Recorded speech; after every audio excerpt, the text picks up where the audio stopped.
देशांतर्गत साखरेचा पुरवठा सुरळीत राखण्यासाठी केंद्र सरकारने एक महत्त्वपूर्ण निर्णय घेतला आहे।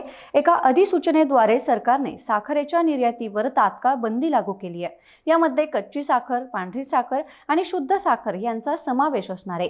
30 सप्टेंबर 2026 पर्यंत किंवा पुढील आदेश येईपर्यंत साखर निर्यातीवर बंदी लागू असणार आहे।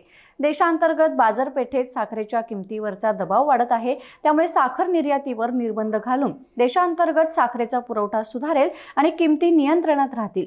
ही बंदी CXL आणि TRQ कोट्यांतर्गत युरोपियन युनियन आणि अमेरिकेला केली जाणारी साखर निर्यात, अग्रिम प्राधिकरण योजनेअंतर्गत होणारी निर्यात किंवा इतर राष्ट्रांच्या अन्न सुरक्षेच्या गरजा पूर्ण करण्याच्या उद्देशाने सरकार ते सरकार स्तरावर केली जाणारी निर्यात यांना लागू होणार नाही। तसंच ज्या साखरेच्या खेपांची निर्यात प्रक्रिया आधीच सुरू झाली आहे त्यांनाही या निर्बंधातून वगळण्यात आलं आहे।